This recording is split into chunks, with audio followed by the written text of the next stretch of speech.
Hello students, welcome to Modern Institute of Education. आज हम लोग क्लास 10th का साइंस को पढ़ने वाले हैं। ये हम लोग का चैप्टर कितना है बाबू रे? 16 है। ये हम लोग का लास्ट चैप्टर है ना? ठीक है, ये हम लोग का क्या बाबू रे? लास्ट चैप्टर है। ये हम लोग का साइंस का जीएस है। जीएस मतलब जर्नल साइंस है ना बाबू रे? चैप्टर का नाम है प्राकृतिक संसाधनों का प्रबंधन। क्या नाम बाबू रे? प्राकृतिक संसाधनों का प्रबंधन, sustainable management of natural resources. ठीक है, तो हम लोग क्या करेंगे, इस चैप्टर से जितना भी जरूरी बात पहले इंपॉर्टेंट जो समझने वाला चीज़ें पहले हम लोग समझेंगे। उसके बाद क्या करेंगे, 2026 में जो बच्चा एग्जाम देने वाला है उसके लिए हम लोग ऑब्जेक्टिव 2 नंबर वाला 5 नंबर वाला ये समझने के लिए है। जो समझ जाओगे ना तो क्वेश्चन बनाने में आसानी पड़ जाता है। जब तुम पढ़ेगी समझेगी, अच्छा ऐसा ऐसा पढ़े थे। पढ़ने का मतलब क्या होता है? समझना, खाली रटना नहीं है, खाली आके टाइम पास करके जाना नहीं होता है। ठीक है, आइए टाइम पास करके चलेंगे, ये नहीं, समझना बहुत जरूरी होता है ना। तो ये चैप्टर हम लोग क्या सिखाता है, जितना भी प्राकृतिक चीज है उसको हम लोग कैसे बचा सकते हैं, कैसे हम लोग उसको बर्बाद कर रहे हैं, कैसे बर्बाद नहीं करेंगे, है ना। उसी के बारे में हम लोग ये चैप्टर में जानेंगे। परिचय क्या है हम लोग? इंट्रोडक्शन। प्राकृतिक संसाधन वे संसाधन हैं जो हमें प्रकृति से प्राप्त होते हैं, जैसे वायु, जल, मिट्टी, वन, जीव जंतु, खनिज आदि। ये सब क्या मिलता है? अपने आप जो ऊपर वाला है प्रकृति से मिलता है, हम लोग नेचर से मिलता है ना। अब ये सब वायु कोई खरीद सकता है, बना सकता है? नहीं बना सकता है। पानी भी कोई नहीं बना सकता है, मिट्टी भी कोई नहीं बना सकता है। उसी को फिर रीयूज करेगा, है ना बाबू, तो नहीं बना सकता है। खनिज आदि, इन संसाधनों का संतुलित और दीर्घकालीन उपयोग ही संपोषित सस्टेनेबल प्रबंधन कहलाता है ना बाबू। इसको हम लोग अच्छा से सही उपयोग करके हम लोग लंबे समय तक चलाएंगे, उसी को हम लोग बोलते हैं बाबू रे प्रबंधन कहते हैं ना बाबू रे। तो ये हम लोग का पेड़ है। ये देखो, ये बहुत इंपॉर्टेंट है। जो पढ़ा लिखा आदमी नहीं उसे क्या डगाचे काट देते हैं। जो तुम पढ़ लिख के अगर तुम अनपढ़ जैसा काम किया, इसको जितना तुम बचा सकते हो। चिपको आंदोलन नाम सुना होगा तुम लोग, है ना। तो उसमें क्या हुआ था, जैसे अंग्रेज सब क्या गाछ काटने के लिए आए एक गाँव में, तो जितनी औरत थी सबको क्या कि गाछ सब पकड़ पकड़ खड़ा हो गई, तो गाछ काटने लगे। तो अंग्रेज सब इतना खतरनाक था, गला के साथ में गाछ भी काट दिया, मगर वो लोग हटे ही नहीं। तो 1-2 आदमी, 4 आदमी, 5 आदमी मरा। उसके बाद जितना उसके बाद ना भगाया लोग, खदेड़ा यहाँ से। तो उसके बारे में भी जानेंगे। तो बहुत चीज है ना बाबरे। प्रकृति संसाधनों के प्रकार, नवीकरणीय संसाधन, रिन्यूएबल रिसोर्सेज, जो पुनः बन सकते हैं, है ना। वन पुनः बन सकता है हम लोग का, जैसे गाछ काट दिया फिर उग सकता है। पानी भी वो गंदा हो गया तो साफ करके पी सकता है तुम लोग आराम से। वायु को भी गंदा अगर हो गया तो उसको साफ करके हम लोग सांस ले सकते हैं। अनवीकरणीय संसाधन, नॉन रिन्यूएबल रिसोर्सेज, जो सीमित है और समाप्त हो सकते हैं, जैसे पेट्रोल अब धीरे धीरे क्या हो जाएगा बाबरे? खत्म हो जाएगा, है ना बाबरे। पेट्रोल क्या हो जाएगा? धीरे धीरे हम लोग का खत्म हो जाएगा ना बाबरे। पेट्रोल, कोयला, जितना भी धातु है, सोना चांदी, ये सब धीरे धीरे क्या हो रहा है? खत्म हो रहा है। अब सोना बहुत कम बचा है, इसलिए यहाँ पर रेट बहुत ज्यादा हो गया, है ना बाबरे। उसका रेट बहुत ज्यादा हो गया। आदमी पहनना छोड़ देगा, मिट्टी का रेट है, बिकेगा ही नहीं, कोई खरीदेगा ही नहीं। तो जैसे ना ढेलका से फेंका बोलता है, फेंका बोलेगा। आदमी ही वैल्यू बढ़ाता है सबका, है ना बाबरे। तुम खरीद रही हो तो वैल्यू बढ़ रहा है, तुम नहीं खरीदेगा क्या वैल्यू बढ़ेगा। संपोषित विकास, सस्टेनेबल डेवलपमेंट, ऐसा विकास जिसमें वर्तमान आवश्यकताओं की पूर्ति हो लेकिन भविष्य की पीढ़ियों की जरूरतों से समझौता ना हो। मुख्य सिद्धांत, संसाधनों का सीमित उपयोग, पुनः उपयोग और पुनर्चक्र, है ना बाबरे। हम लोग संसाधन का कम से कम उपयोग करेंगे जितना जरूरी है ना, बर्बाद नहीं करेंगे उसको। वन और वन्य जीव प्रबंधन, वन केवल पेड़ों का समूह नहीं है बल्कि जैव विविधता, बायोडायवर्सिटी का केंद्र है। वर्षा लाता है, पानी जो बारिश जो होता है ये गाछ की वजह से ही होता है। तुम लोग को पता है ये बात? तो कैसे होता है पता है? जैसे बादल जो आएगा तो कैसे आएगा तुम्हारे पास में? हवा से। हवा कौन देगा तुमको? पेड़ पौधा। तो बारिश लाने का काम किसका बाबू रे? पेड़ पौधा का काम है। अगर पेड़ पौधा नहीं रहेगा, जहाँ पे जैसे राजस्थान में पेड़ पौधा बहुत कम है, तो वहाँ बारिश भी बहुत कम होता है, नहीं के बराबर होता है। वो अपने तरफ खींच के नहीं ला पाता है बादल को। इसलिए बोला जाता है अगर गाछ पूरा जगह में लगा हुआ है सब अपना अपना, तो समय पे बारिश होगा, समय पे ठंडा आएगा, समय पे गर्मी आएगा। अब धीरे धीरे देखता है ना, गर्मी में ठंडा लगता है, ठंडा में गर्मी लगने लगता है, ऐसा मौसम बदल रहा है, धीरे धीरे बहुत भयंकर होने वाला है। ठंडा आएगा ही नहीं, पूरा साल भर गर्मी रह जाएगा, ऐसा वैसा चिलमिलिया गर्मी, बोला चिलचिलाता है। जो मिट्टी का कटाव रोकते हैं कौन? पेड़, उसका जड़ पूरा अंदर तक रहता है ना बाबरे, गलता पेड़ का, तो बहने नहीं देता है मिट्टी को, ऑक्सीजन देता है, वन्यजीव का घर है वो, चिड़िया हो गया, जितना भी जानवर है सबका घर है पेड़ पौधा। हाँ हाँ या ना, तुम्हारा घर है, तुम्हारा घर को काट के हटा देगा, कैसा लगेगा तुमको? तो बहुत कुछ है बाबू, और ठीक है वो भी जरूरी है, मगर लगाना भी बहुत जरूरी है। संरक्षण उपाय, वनों की कटाई रोकना, सामाजिक वानिकी, सोशल फॉरेस्ट्री, जन सहभागिता, पीपल पार्टिसिपेशन, है ना। ये सबको काटने से, फालतू कटता है ना जो, वहां पे विरोध करना चाहिए आदमी को। अभी समझ में नहीं आएगा तुम लोग को, जब बड़ा हो जाएगा ना तुम लोग, तब धीरे धीरे और ज्यादा मतलब आदमी के अंदर लालच आएगा, काट के हटा देते हैं। जैसे अभी लालच आ गया कब्रिस्तान वाला डोर, बहुत महंगा में बिकता, मगर 1 लाख रुपये में बेच के हटा दिया। उतना बड़ा बड़ा गाछ, सब एक ठो गाछ का दाम हमको लगा 40,000 50,000 होता, अब 15-20 ठो था, हमको लगा 3-4 लाख रुपये आराम से उठ जाता, मगर लालच, जल्दी बेच देते हैं, हटा देते हैं, क्या चीज का जल्दी था। तो इस तरह नहीं करना चाहिए, आराम से।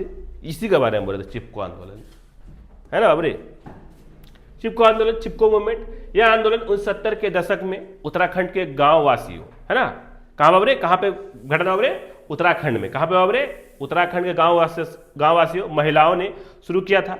लोग पेड़ों को काटने से रोकने के लिए पेड़ों से चिपक जाते थे, उद्देश्य वनों की रक्षा, है ना बाबरे। तो बहुत कम 1-2 मरी होगी, बाद बाकी तो कुछ, उसके बाद तो खदेड़ दिया, वहां से मार कर भगाइए दिया सबको। चलिए अब आ जाते हैं जल प्रबंधन, वाटर मैनेजमेंट।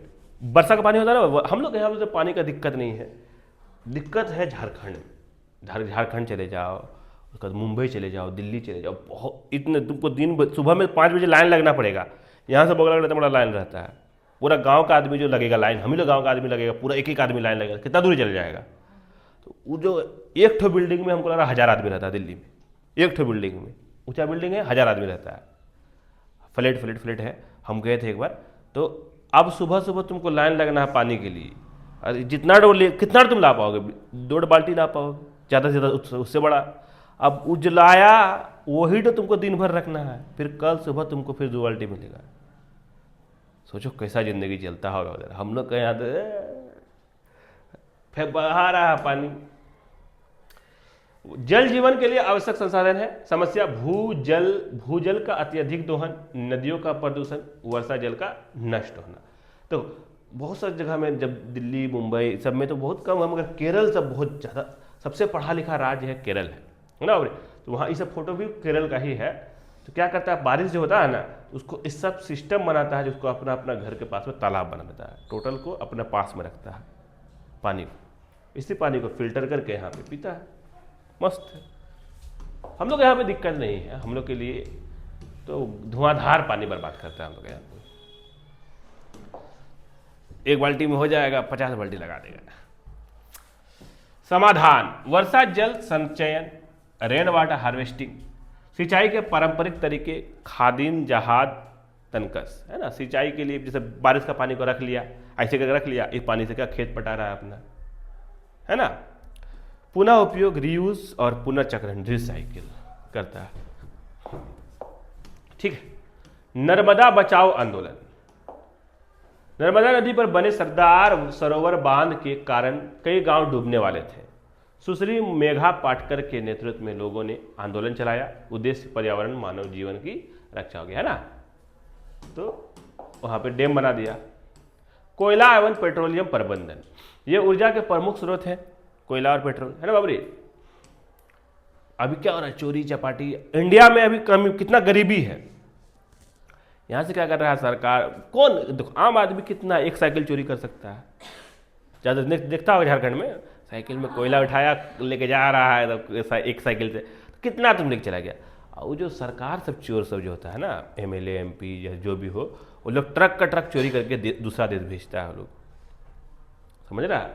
तो वहाँ पे लगभग लगभग चोरी का ही चलता है। झारखंड में देखते हैं हम, सब साइकिल में उठाया लेके चलते बना दो धुआंधार स्पीड में। तो मगर बहुत मेहनत, वो चोरी का ही है मगर बहुत मेहनत का पैसा है बाबू।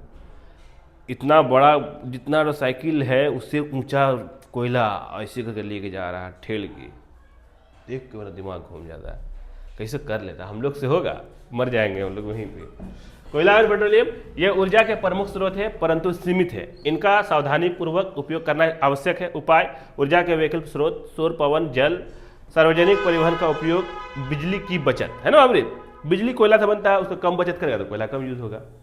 दूसरा बात है, अगर हम लोग गलता गाड़ी उड़ी जैसे कटिहार जाना है तो यहाँ से किसी तरह चला गया लाभा में तुम चला गया, क्या बोलता है, ट्रेन से चला गया, तुम्हारा पेट्रोल का पैसा बचा। इतना नहीं सोचता है कोई भी, फालतू का बहुत उड़ाता है आदमी।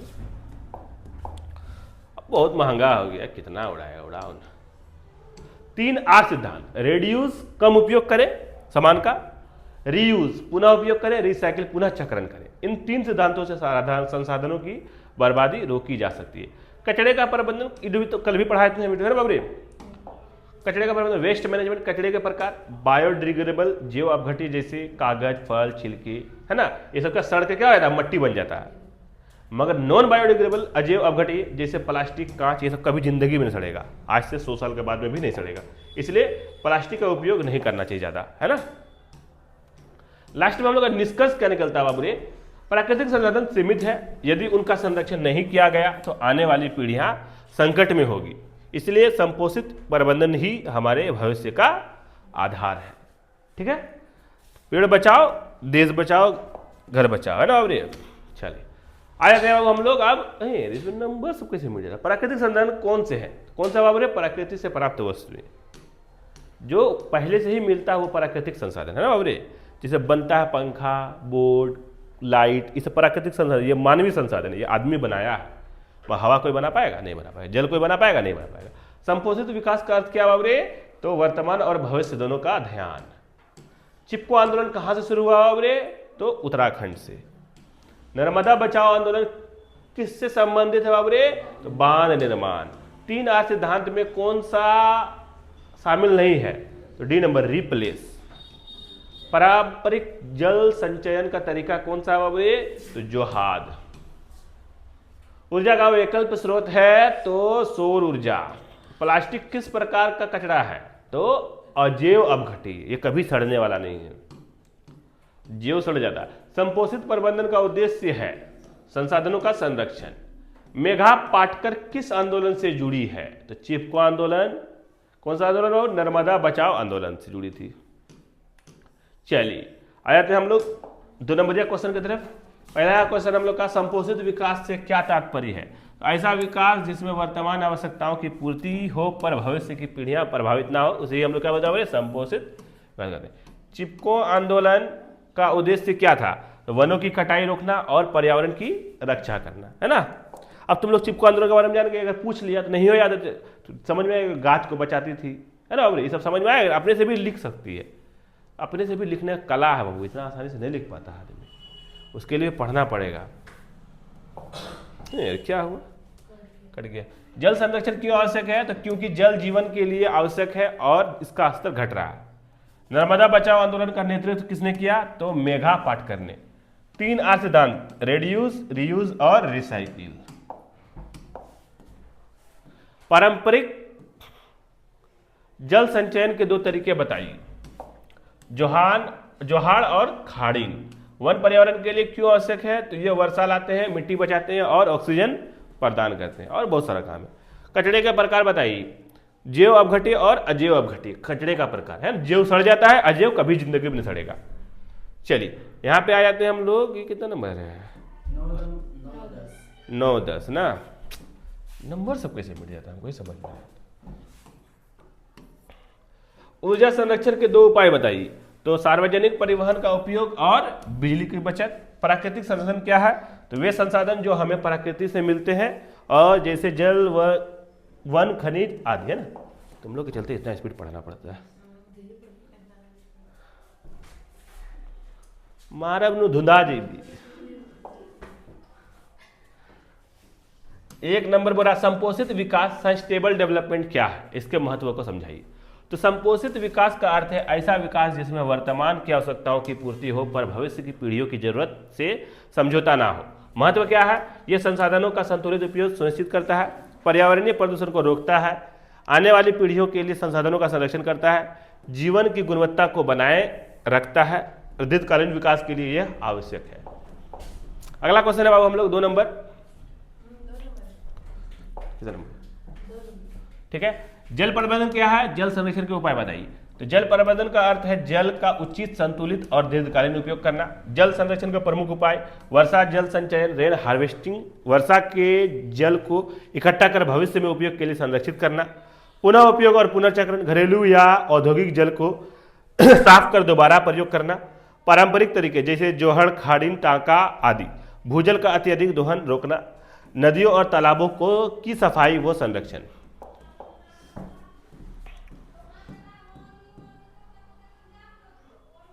तीन नंबर बोल रहा है चिपको आंदोलन क्या था, इसके उद्देश्य और परिणाम लिखिए। चिपको आंदोलन 1970 के दशक में उत्तराखंड में शुरू हुआ था।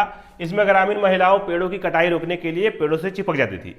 वनों की कटाई रोकना, उद्देश्य क्या कहता है? वनों की कटाई रोकना, पर्यावरण की रक्षा करना, स्थानीय लोगों के अधिकारों की रक्षा करना, सीधा बैठेगी तुम, है ना, रक्षा करना। परिणाम क्या था? वनों की कटाई पर रोक लगी, वन संरक्षण के प्रति लोगों में जागरूकता बढ़ी। यह आंदोलन पूरे भारत में प्रेरणा बना। 4 नंबर बोला 3 आर सिद्धांत क्या है, इसका महत्व बताइए। 3 आर सिद्धांत है रिड्यूस, रीयूज, रिसाइकिल। अर्थ महत्व, रिड्यूस का है कम उपयोग करें, संसाधनों का अनावश्यक उपयोग कम करना। रीयूज पुनः उपयोग करें, वस्तुओं को फेंकने के बजाय बार बार उपयोग करना, उपयोग में लाना। रिसाइकिल पुनः चक्रण करें, पुराने सामान से नई चीजें बनाना। महत्व, संसाधनों की बर्बादी रोकता है, प्रदूषण कम करता है, पर्यावरण को संतुलित रखता है, ऊर्जा और पैसे दोनों की बचत होती है। 3 आर से, है ना बाबरे। लास्ट है हम लोग का 5 नंबर, प्राकृतिक संसाधनों के संपोषित प्रबंधन की आवश्यकताओं क्यों है। तो प्राकृतिक संसाधन सीमित है और इनका अत्यधिक दोहन भविष्य में संकट पैदा कर सकता है, इसलिए इनका संपोषित प्रबंधन अत्यंत आवश्यक है। मुख्य कारण संसाधनों की उपलब्धता भविष्य के लिए बनी रहे, पर्यावरणीय संतुलन बना रहे, जल वन ऊर्जा स्रोत का संरक्षण हो, जलवायु परिवर्तन और प्रदूषण को नियंत्रित किया जा सके, सतत और दीर्घकालीन विकास सुनिश्चित किया जा सके। यहाँ पे होता है क्या बाबू, हम लोग का ये चैप्टर क्या हो जाता है, खत्म हो जाता। तो ये चैप्टर नहीं खत्म हो रहा, हम लोग क्या हो रहा है, ये साइंस जो बुक था हम लोग का 10 क्लास का साइंस मतलब विज्ञान, है ना बाबरे। विज्ञान हम लोग क्या हो गया बाबरे, द एंड हो गया, है ना बाबरे, द एंड हो गया। तो आप लोग क्या कीजिए, पूरा मेहनत कीजिए इसमें, है ना, मन लगा के पढ़िए, देखिए हर वीडियो को 50 बार 60 बार देखिए और कोशिश कीजिए साइंस में 100 में 100 लाना है, ये दिमाग लगाइए ना। अभी भी 3 महीना है, 3 महीना पहले ही आप लोग का A to Z खत्म हो गया साइंस का। मन लगा के पढ़िए, मिलते हैं हम लोग इसके बाद वाला कोई किताब में जो हम लोग खत्म नहीं हुआ है। इकोनॉमिक्स भी खत्म होने वाला है, ज्योग्राफी भी खत्म होने वाला है, सब लगभग खत्म कर देंगे हम लोग, खत्म करके जाएंगे, उसका ऑब्जेक्टिव स्टार्ट करेंगे। ठीक है, ठीक है, तो मिलते हैं हम लोग इसके बाद वाला चैप्टर बहुत जल्द। ठीक, खोलो गेट खोलो।